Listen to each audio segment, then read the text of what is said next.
नमस्कार दोस्तों, कहानी क्राइम चैनल पर आपका स्वागत है। दोस्तों, आज की हमारी जो क्राइम की कहानी है वो है देहरादून उत्तराखंड से। तो चलिए दोस्तों, शुरू करते हैं इस क्राइम की कहानी को।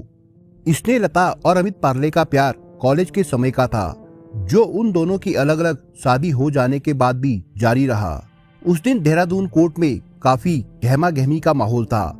अनेक वकील न्यायालय में तेजी से आ रहे थे तथा वे पेशकार से अपने अपने मुकदमों की तारीखों के बारे में जानकारी लेकर वापस लौट रहे थे। वो दिन कुछ इसलिए भी खास था कि उस दिन देहरादून में हुई एक शिक्षक किशोर चौहान की हत्या के बहुचर्चित मामले में न्यायालय में फैसला सुनाया जाना था। 3 महीने पहले शिक्षक की हत्या के आरोप में पुलिस ने शिक्षक की पत्नी शिक्षिका स्नेहलता व उसके प्रेमी सिपाही अमित पार्ले पर आरोप लगाते हुए न्यायालय में चार्जशीट दाखिल की थी। इस हत्याकांड की विवेचना एक थानेदार सहित 2 पुलिस इंस्पेक्टर कर चुके थे। पुलिस के आला अधिकारियों ने भी इस हत्याकांड की विवेचना में मॉनिटरिंग की थी। देहरादून के थाना रायपुर में किशोर चौहान हत्याकांड का मुकदमा 17 जून 2018 को आईपीसी की धाराओं 302, 201 और 120 के तहत दर्ज हुआ था। इस मामले के वादी किशोर चौहान के भाई आनंद चौहान ने रायपुर पुलिस को सूचना दी थी कि 15 जून 2018 की रात 8 बजे मेरा भाई किशोर चौहान अपनी पत्नी स्नेहलता के साथ अपनी वैगनार कार द्वारा घूमने के लिए घर से निकला था। उस वक्त कार स्नेहलता चला रही थी। आलाघर चौकी से 20 मीटर आगे किशोर चौहान ने कार को रुकाया था और स्नेहलता को कोल्ड ड्रिंक लाने के लिए भेजा था। जब स्नेहलता कोल्ड ड्रिंक लेकर पैदल आई तो तब तक किशोर चौहान वहां से जा चुका था। इसके बाद स्नेहलता ने इसकी सूचना अपने परिजनों को फोन करके दे दी। वह किशोर को आसपास तलाश किया था। रात 9:10 पर स्नेहलता का फोन किशोर ने रिसीव किया और कहा कि तुम परेशान मत हो, मैं आ जाऊंगा। इसके बाद स्नेहलता ने ये सूचना अपनी जेठानी को देनी चाहिए तो जेठानी का फोन बंद मिला। इसके बाद 16 जून 2018 की सुबह को थाना रायपुर पुलिस ने किशोर के भाई अनंत को सूचना दी कि तुम्हारे भाई किशोर चौहान रिंग रोड किसान भवन के पास अपनी कार में मृत मिले हैं। इस सूचना पर किशोर के घर वाले मौके पर पहुंचे थे। रायपुर पुलिस ने घटना स्थल की कार्रवाई पूरी करके शव पोस्टमार्टम के लिए दून अस्पताल भेज दिया था और आनंद चौहान की ओर से किशोर की हत्या का मुकदमा दर्ज कर लिया था। मुकदमा दर्ज होने के बाद इस प्रकरण की जांच थानेदार मनोज राउत को सौंप दी गई थी। किशोर की मौत का मामला बेहद पेचीदा था, इसलिए श्री रावत ने कोतवाल हेमेंद्र नेगी के निर्देश पर मृतक किशोर व उसकी पत्नी स्नेहलता के मोबाइल नंबरों की कॉल डिटेल्स निकलवाई। अगले दिन दोनों के मोबाइल नंबरों की कॉल डिटेल्स उनके सामने थी। शिक्षक किशोर चौहान की मौत के मामले को किशोर के भाई आनंद सहित उनके परिजन साजिश के तहत हत्या बता रहे थे तथा इस हत्या का आरोप वे स्नेहलता व उसके प्रेमी सिपाही अमित पार्ले पर लगा रहे थे। पुलिस भी इस मामले में सबूत एकत्र कर रही थी। सबूत एकत्र करने के बाद ही पुलिस ने इस मामले में स्नेहलता व अमित पार्ले के खिलाफ चार्जशीट अदालत में भेजी थी। पति की हत्या के आरोप में गिरफ्तार होने के बाद स्नेहलता को शिक्षा विभाग ने भी निलंबित कर दिया था। साल 1999 में स्नेहलता की पहली मुलाकात अमित पार्ले से हुई थी। उस वक्त अमित डीएवी कॉलेज से बीए कर रहा था, जबकि स्नेहलता डीबीसी पीजी कॉलेज से बीएससी कर रही थी। पढ़ाई के दौरान दोनों में काफी घनिष्ठता बढ़ गई। साल 2000 में अमित भारत तिब्बत सीमा पुलिस में भर्ती हो गया था, जबकि स्नेहलता आगे की पढ़ाई करती रही। कुछ समय बाद अमित पार्ले ने आईटीबीपी से इस्तीफा दे दिया था और उत्तराखंड पुलिस में भर्ती होकर हरिद्वार आ गया। पढ़ाई के बाद स्नेहलता की बतौर शिक्षिका नौकरी लग गई थी तथा उसकी शादी शिक्षक किशोर चौहान के साथ हो गई थी।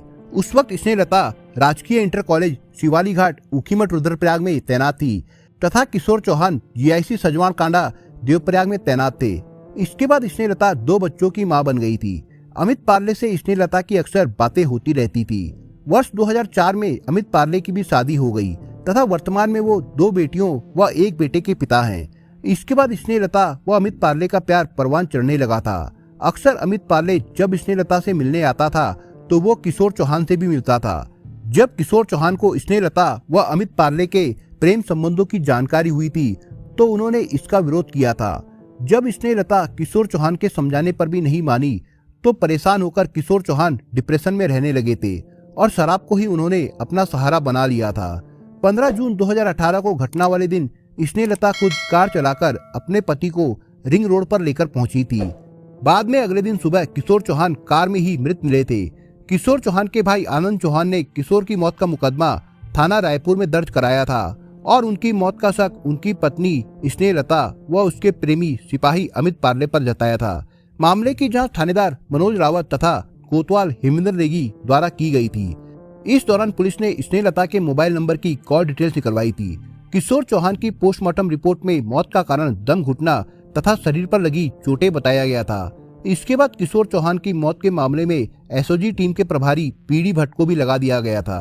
पीडी भट्ट ने जब स्नेहलता के फोन की कॉल डिटेल्स खंगाली तो उन्हें किशोर चौहान की मौत से 2 दिन पहले आई एक कॉल पर संदेह हुआ था। जब उन्होंने कॉल करने वाले की लोकेशन निकाली तो उन्हें जानकारी हुई कि ये कॉल हरिद्वार के कुशल कुमार ड्राइवर द्वारा की गई थी। इसके बाद जब पीडी भट्ट हरिद्वार जाकर कुशल कुमार से मिले तो उसने भट्ट को ये जानकारी दी कि ये मोबाइल मेरे नाम से अवश्य है, मगर इस मोबाइल को सिपाही अमित पार्ले द्वारा चलाया जाता है। इसके बाद भट्ट ने सिपाही अमित पार्ले को रोशनाबाद हरिद्वार से गिरफ्तार कर लिया था और उसे लेकर देहरादून एसओजी कार्यालय आ गए। यहाँ पर भट्ट व एसओजी सिपाही आशीष शर्मा ने किशोर चौहान की मौत के मामले में अमित पार्ले से पूछताछ की थी। पहले तो अमित पार्ले ने पूछताछ के दौरान श्री भट्ट को गच्चा देने का प्रयास किया था, मगर जब भट्ट ने अमित से उसकी लोकेशन के आधार पर पूछताछ की तो वो टूट गया और उसने पुलिस के सामने किशोर चौहान की मौत का सच उगल दिया। अमित पार्ले ने पुलिस को बताया कि वो 8 जून 2018 को देहरादून की त्यागी रोड स्थित एक होटल में स्नेहलता के साथ आकर ठहरा था। होटल में हम दोनों ने किशोर चौहान की हत्या की साजिश रची थी। घटना वाले दिन यानी 15 जून 2018 को वो अपने दोनों मोबाइल हरिद्वार स्थित घर पर छोड़कर गया था, जिससे उसकी लोकेशन देहरादून की ना मिल सके। घटना वाले दिन जब स्नेहलता रात को कोल्ड ड्रिंक लेने गई थी तो अपने पति को कार सहित उसके हवाले कर गई थी। इसके बाद उसने किशोर पर हमला करके तथा उसका गला दबाकर उसकी हत्या कर दी थी। किशोर का मोबाइल भी उसने पास की झाड़ियों में फेंक दिया था। स्नेहलता वो खुद के बचाव के लिए वो अपने फोन से स्नेहलता के फोन पर कम बात करता था तथा कुशल कुमार के नाम से ही खरीदे गए सिम से बात करता था, जिससे पुलिस उसकी लोकेशन ना जान सके। अमित ने हरिद्वार के मोबाइल दुकान संचालक मनीष से कुशल कुमार ड्राइवर की आईडी पर सिम खरीदा था। दुकान संचालक को अमित ने ये बताया था कि वो अपनी पत्नी के लिए सिम खरीद रहा है। उस सिम का प्रयोग उसने स्नेहलता से बातचीत करने के लिए किया था। इसके बाद पुलिस ने अमित पार्ले के बयान दर्ज कर लिए थे तथा उसी दिन शाम को रायपुर पुलिस ने स्नेहलता को भी किशोर चौहान की हत्या के आरोप में गिरफ्तार कर लिया था। स्नेहलता ने अपने बयानों में भी अमित पार्ले के बयानों का ही समर्थन किया था। 25 जून 2018 को एसटीएफ की प्रभारी एसीपी रिद्धिमा अग्रवाल ने देहरादून में एक प्रेस वार्ता के दौरान स्नेहलता व अमित पार्ले को मीडिया के सामने पेश किया और किशोर चौहान हत्याकांड का खुलासा कर दिया। रिद्धिमा अग्रवाल ने बताया कि जब अमित पार्ले व स्नेहलता का प्यार परवान चढ़ रहा था तो स्नेहलता ने शिक्षा विभाग से 2 साल की छुट्टी बिना वेतन ले ली थी, जिससे वो अमित पार्ले के साथ रह सके। न्यायालय द्वारा उम्र कैद की सजा सुनाए जाने के बाद से अमित पार्ले व स्नेहलता देहरादून जेल में बंद थे। इसके अलावा दोनों की ओर से न्यायालय के इस फैसले के खिलाफ उच्च न्यायालय में अपील कर दी गई थी। स्नेहलता को सजा सुनाए जाने के बाद अपर निदेशक शिक्षा विभाग महावीर सिंह बिष्ट ने 21 जनवरी 2022 को शिक्षिका स्नेहलता को बर्खास्त करते हुए उसकी सेवा समाप्त कर दी थी।